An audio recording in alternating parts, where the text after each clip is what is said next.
Mirad, llega ahora el momento del turno de preguntas, las que se hicieron en la inscripción, las que le habéis dirigido a Marina Ruiz esta tarde. Va a estar a cargo de mi compañera, Carmen Freixa, periodista y psicóloga. Así que, Carmen, por favor, adelante. Decía que había muchas preguntas, hemos intentado recopilarlas, juntarlas, etcétera, para intentar recoger las máximas posibles. En principio había una que se dirigía a Tasia, que decía, con este argumento legal y filosófico, esta pregunta la hacía Rocío González, dice, ¿no se puede atajar el avance ante tantas arbitrariedades? ¿Acaso no existen instancias? ¿Se han hecho alianzas para impedir la aprobación de este anteproyecto? Bueno, para impedir la aprobación del proyecto, lo que tenemos es una recogida de firmas que creo que la conocerán, ¿no? Muchas de las que se han apuntado al seminario. Y hay que señalar que en otros países también hay iniciativas semejantes a la Alianza contra el Borrado de las Mujeres para frenar los intentos de introducir este tipo de legislaciones. Así que sí, y ahora se está iniciando con esta alianza un movimiento social para hacer frente a todos los proyectos que vayan surgiendo que pretendan introducir estas leyes, no solo para este anteproyecto, es importante resaltarlo eso. Vale, hay una pregunta que nos dice Cristina Ruiz, que sería para Alicia. Alicia Millares, esta pregunta va para ti. Recoge, quizá la hemos escogido a la de Cristina porque recoge varias preguntas y varias exclamaciones de mucha gente en el chat que dice, ¿por qué no va el borrado dirigido a los hombres? Bueno, yo creo que lo hemos contestado en cada una de las exposiciones, ¿no? Realmente lo queer son una serie de postulados que realmente encierran una misoginia y por lo tanto lo que van a hacer es deconstruir absolutamente a las mujeres y el cuerpo de las mujeres y fragmentarnos. El varón es como, es que es muy difícil, es como si las mujeres en lo queer fuéramos el eslabón intermedio entre un sujeto puro transgénero y los varones. O sea, es decir, forma parte de lo que es la forma de percibir el patriarcado y la misoginia a las mujeres y seguimos estando en un sándwich y seguimos siendo a ese grupo social que va a ser designado por otro. No hay ninguna intención. Ni la busques porque no la vas a encontrar, ninguna intención de hacer la más mínima crítica a lo que los varones son o a lo que la masculinidad representa. ¿Sí? Y lo hemos ido desglosando. Yo creo que cada una de las intervenciones ha ido dejando claro cómo realmente el objetivo es un objetivo contra las mujeres. ¿Sí? Es que estamos... yo lo dije en mi exposición, estamos muy acostumbradas, desgraciadamente, a pensar que la reacción misógina viene de credos religiosos o está anclada en grupos políticos de espectro conservador. La novedad de este tiempo, y por eso es mucho más difícil para nosotras también abordarlo, es que la reacción misógina en este momento procede también de grupos que dicen ser de izquierda y que dicen ser feministas.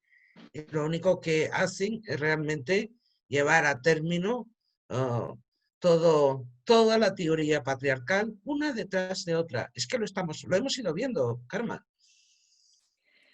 Vale, hay una pregunta, muchas gracias Alicia, hay una pregunta para Laura.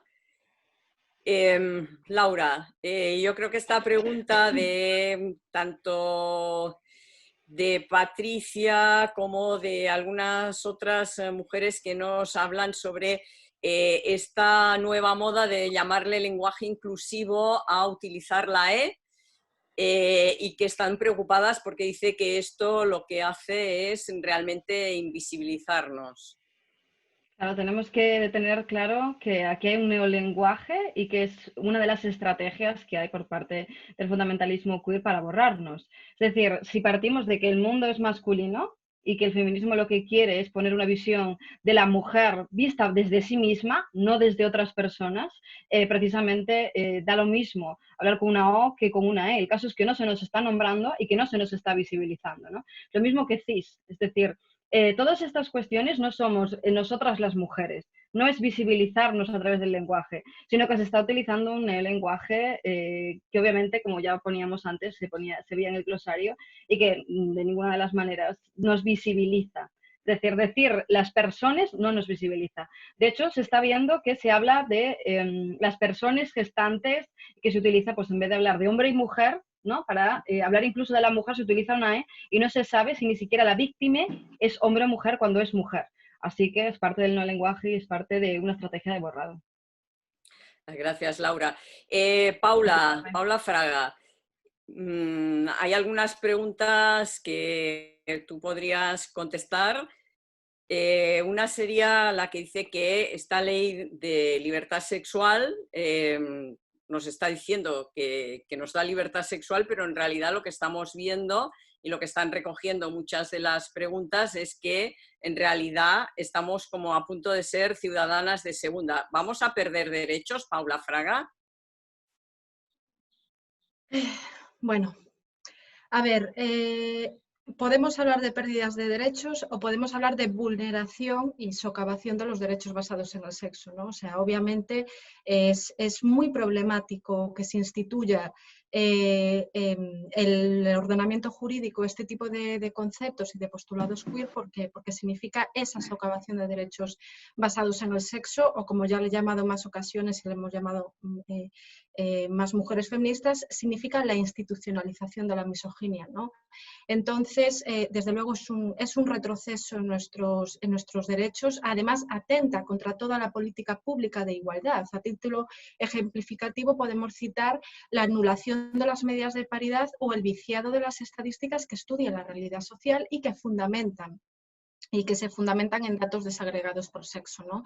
Otro derecho, por ejemplo, para poner ejemplos concretos, y ya con esto acabo, pero ejemplo concreto de vulneración de derecho, el libre desarrollo de la personalidad. Los juristas queer, se les llena la boca hablando de libre desarrollo de la personalidad y de este derecho concretamente, cuando lo que se hace es vulnerarlo. ¿Por qué? Porque es que si hay algo que va en contra de ese libre desarrollo de la personalidad y que limita nuestras posibilidades como seres humanos, es el género, porque nos está metiendo en esas cajitas que ordenan una serie de estereotipos, de funciones, de forma de estar en el mundo y en la sociedad. Entonces, se está socavando efectivamente el libre desarrollo de la personalidad y efectivamente esto supone un retroceso en nuestros derechos y desde luego tenemos que combatirlo porque así es, la respuesta es afirmativa. Paula, no te vayas, ya que estás aquí, hay una pregunta de María José González, pero que engloba también otras preguntas que han ido en el mismo estilo, que nos preguntan, como tú te habías referido a ese artículo de ese periodista británico que denunciaba a los lobistas, nos preguntan algunas de ellas qué intereses globales están detrás de toda la teoría queer. ¿Y quién puede estar financiando todo esto?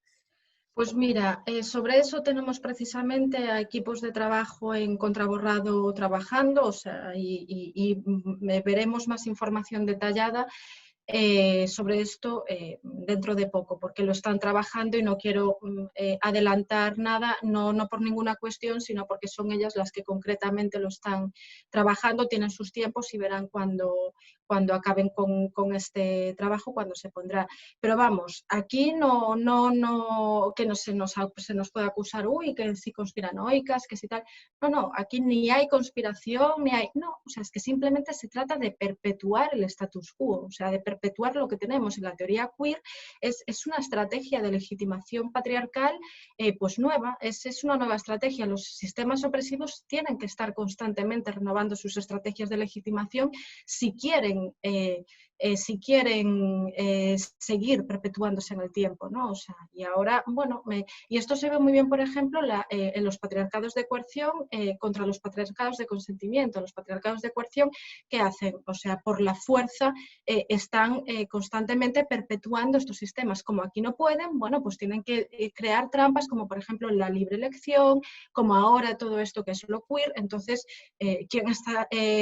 O sea, es claro que lo que hay detrás es el interés de seguir perpetuando en lo que estamos. ¿Y a quién beneficia esto? A los varones, ni más ni menos. Entonces, bueno, pero vamos, que para finalizar, que dentro de poco veréis informes que se están haciendo de contraborrado con, con hombres y con asociaciones que están efectivamente financiando proyectos para que esto se institucionalice. Muchas gracias, Paula. Como veis, esto sigue. Laura Redondo, una pregunta para ti también que engloba preguntas de varias gente que dicen que, bueno, el hecho de, cuando hablamos de la violencia machista, estamos hablando de maltratadores. Si un maltratador se autodetermina en un momento mujer, ¿este maltratador va a quedar inmune? ¿Le juzgarán como maltratador? Y luego después también hay otra gente que está preguntando si cuando los hombres se declaren mujeres va a pasar como denuncian las feministas en Canadá y en Inglaterra, que ocupan los espacios para mujeres, como los refugios para mujeres maltratadas, las cárceles, etc.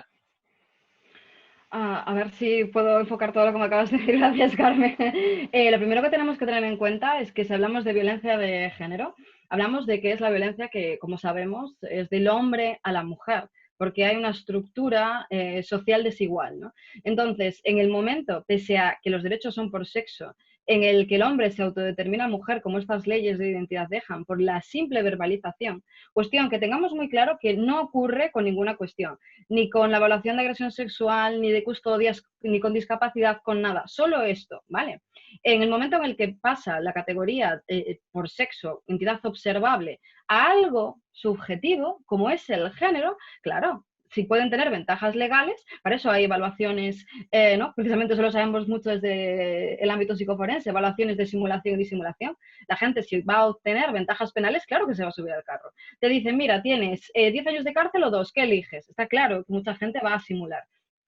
¿Cuál es la cuestión? Que obviamente esto aún no es una realidad, pero ¿por qué se asume riesgos con este tipo de leyes? O sea, ¿por qué esta necesidad de introducir algo tan sumamente negativo como esto? Entonces, lo primero, sí que cabe la posibilidad de que esto suceda. Y lo segundo, ya está pasando, como decía antes, en otros lugares del mundo. Y creo que así estoy enlazando, ¿no? Con la segunda de las cuestiones que planteabas. ¿Qué es lo que pasa cuando un hombre se autodetermina mujer por su simple deseo? No hay ningún tipo de evaluación ni control, simplemente dice, pues yo me siento mujer, va al registro y se cambia porque estas leyes lo permiten, lo cual es una clara inseguridad jurídica. Y entonces pues pueden meter en cualquier espacio protegido, ya sea víctimas, ya sea las cárceles, ya sea todo. Entonces, ¿qué pasa? ¿Qué están denunciando las mujeres en general y las feministas en particular a nivel internacional? Pues que hay un montón de abusos de hombres, agresores sexuales, agresores de género, que se cuelan en espacios protegidos. Antes hablaba de Argentina y precisamente las compañeras decían desde Argentina, mirad este caso que es representativo de lo desangrante que puede ser esta situación de un hombre. Lo condenan por violencia de género. Perdón, lo denuncian. Se cambia, dice que se siente mujer, ¿no? Entonces se cambia en el registro. Cuando entra la condena, lo juzgan como mujer. Entra en la cárcel de mujeres. Claro, agresor sexual. Agrede a reclusas, deja embarazada a una y encima el titular es transgénero, embaraza, no, dejas un ser gestante detrás. Bueno, una cosa para que veamos totalmente distópica y que representa muy bien el abuso que esto puede llegar a lugar en nuestro país y que ya es la realidad en otros lugares del mundo y que desde luego no debemos de permitir bajo ningún concepto y tenemos que ver que esto no es asumible. Es un riesgo que borra a las mujeres y que encima nos daña, nos violenta, que no es asumible. Muchas gracias, Laura. A Ya vosotras. vamos cerrando con dos preguntas. Una es para Tasia. Tasia, hay varias personas que preguntan como Belén que todo este tema de la ideología generista, de la ideología transgenerista que está en los colegios, en los institutos, en los sindicatos. Entonces, lo que preguntan ellos es qué va a pasar, preguntan ellas qué va a pasar con esto, y también preguntan que, bueno, qué se puede hacer para enfrentarse a esto y que en los colegios y en los institutos no se llegue a manipular a las criaturas. Bueno, es una de las preocupaciones más grandes que tenemos, que es la situación que se produce sobre la infancia, porque toda esta ideología de la identidad como género anima también el género como una identidad, anima también a las personas, a los niños y a las niñas que les gusta jugar a juegos distintos a los que normalmente se les instruye a jugar según su sexo, pues pueden sentir o pueden pensar que realmente son un alma femenina o un alma masculina atrapada en un cuerpo equivocado, y esto es terrible, es decir, que se esté alentando el rechazo al propio cuerpo en lugar de la afirmación del cuerpo. Y la coeducación, pues es un gran problema. La coeducación, que es el modelo de educación que defendía el feminismo, que siempre ha defendido, es un modelo de educación en igualdad y en libertad, igualdad entre mujeres y hombres. Una libertad consistente en que puedes comportarte como quieras, vestir como quieras, jugar a lo que quieras, y no hay nada malo en ti. El problema está en la misoginia y en la sociedad. Entonces, realmente esto se está viendo mucho en los colegios y en los institutos, y yo creo que es muy importante la implicación también de las personas que trabajan en la docencia, tanto en las escuelas como en los institutos, porque lamentablemente todavía ni siquiera ha entrado la idea de que no hay cosas de niñas y cosas de niños. Yo en el colegio de mi hija al menos eso es lo que veo, que me gustaría que utilizaran un lenguaje que hablaran de las niñas, que las niñas se vieran representadas, que en el patio del colegio no estuviera todo ocupado por la pista de fútbol, sino que por el campo de fútbol, sino que hubiera participación, y que no jugaran las niñas a roles estereotipados, todas de rosa. Eso se está reforzando. Se ha perdido esa coeducación que había en los años 70 con la ola del feminismo, y parece que eso ha desaparecido, se ha sustituido por la educación en una idea como inclusión o diversidad, pero que al final lo que hace es coaccionar, y es como un corsé que se impone sobre el desarrollo de la libre personalidad de los niños y las niñas. Entonces yo pienso que esto solo se puede cambiar con concienciación de los docentes y de las docentes, que tienen un papel fundamental en frenar esta ideología tan perniciosa para las generaciones de las niñas del futuro. Gracias, Tasia. Y para cerrar las preguntas, que siguen habiendo muchas, va una para Alicia. Hay varias mujeres, Alicia, que preguntan qué pasa cuando nos acusan de transfóbicas. ¿Cómo podemos luchar contra esta acusación lanzada premeditadamente para desautorizar nuestra lucha? ¿Qué argumentos podemos dar? ¿Cómo podemos defendernos de esta acusación? Alicia. A ver, me gustaría decir algo antes, tanto por lo que le he escuchado a Tasia. Yo soy docente, de secundaria además, por lo que dice Laura y demás. La educación es un reflejo de la sociedad y es un reflejo de las leyes políticas. Por lo tanto, no podemos esperar, como en su día tampoco lo podíamos esperar.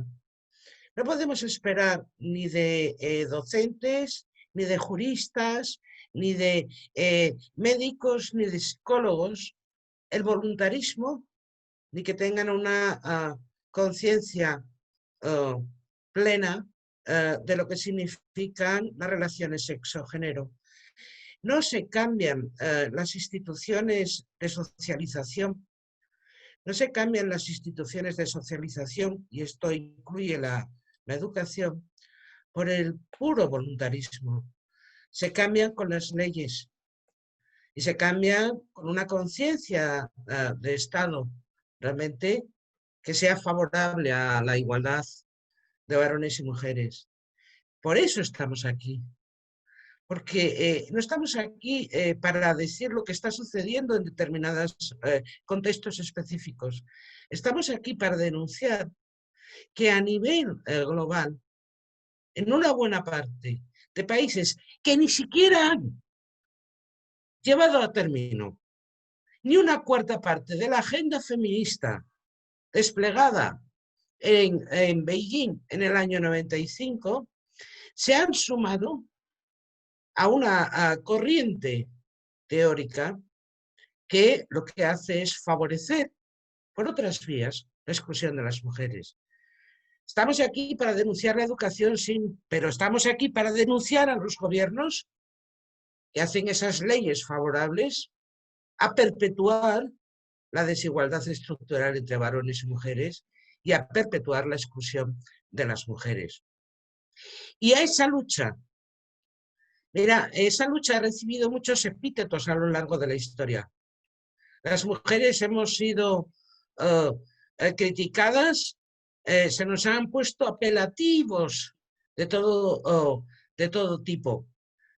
Por recordar los últimos más significativos del arco conservador político, allí en los años 80, 90, cuando realmente se estaba peleando a través de las leyes de igualdad de una manera radical, se acuña en los ámbitos conservadores el término feminazi, que nos fue lanzado a la cara de una manera brutal.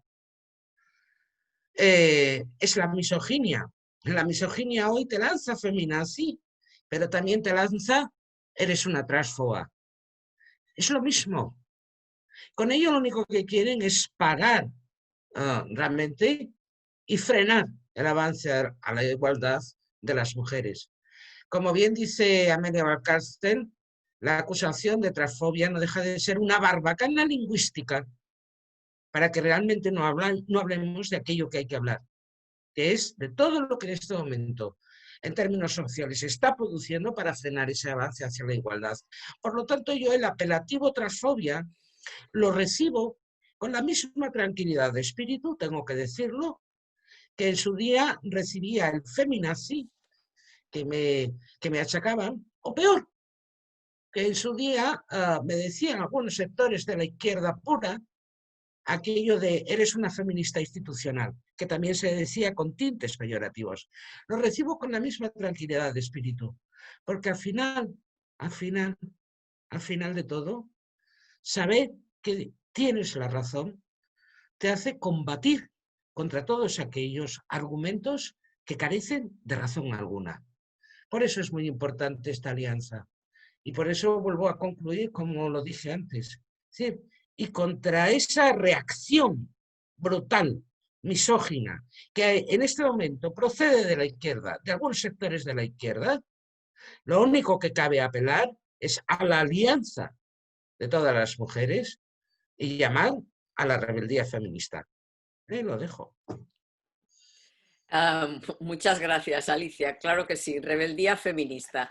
Y para cerrar hoy esta rebeldía feminista y continuarla, tenemos ahora a Ángeles Aullanet y a Marina Ruiz, que nos van a cerrar este seminario, que es la puerta a muchas otras cosas y a muchos otros seminarios. Cuando queráis, Ángeles y Marina. Yo soy Marina Ruiz. Yo soy Ángela Aullanet, nos ha presentado.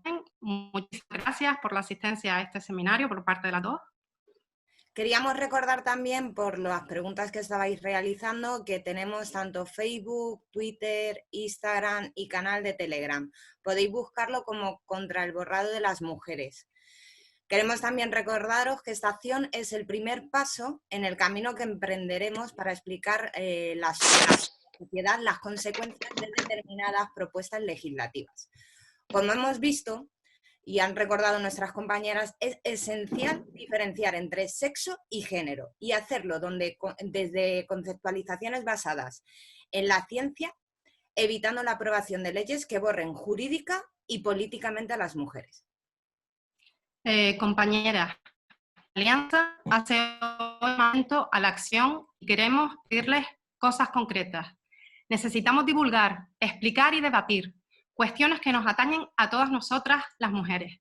Llevamos meses trabajando para que puedan contar con datos, información y argumentos de peso. Vamos a compartirlo con todas ustedes y vamos a estar vigilantes ante cualquier intento de recurrir a puertas traseras para introducir normativas que directa o indirectamente vulneren nuestros derechos. El integrismo queer nos lincha, nos acosa e intenta estigmatizar el feminismo que se enfrenta a sus ficciones. No nos van a hacer retroceder, no nos van a callar. Tenemos una deuda con el legado del feminismo y un compromiso con el futuro de nuestras hijas. Compañeras feministas, a ustedes nos dirigimos hoy y a todas las mujeres y queremos pedirles ayuda. Vamos a compartir con todas ustedes mucha información que creemos que les resultará útil para la divulgación de las posiciones feministas en esta materia. Para todas aquellas organizaciones que deseen contactar con nosotras, pueden hacerlo a través del email asociaciones@contraelborradodelasmujeres.org o .org. Juntas, todas nosotras hemos sido imparables en cada una de las luchas que hemos emprendido. Ahora, otra vez, tenemos necesidad de una política de las mujeres en base en las vindicaciones feministas. Pónganse en contacto con nosotras porque vamos a comenzar una campaña apasionante. Muchísimas gracias. Gracias a todas. Y yo creo que voy a aplaudir, que es lo que estábamos deseando todos.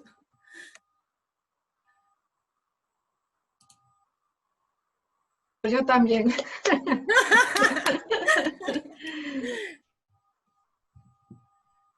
Bueno, y solo recordar en lo que cerramos que luchar por defender nuestros derechos y espacios no es odio ni fobia, sino militancia feminista. Efectivamente.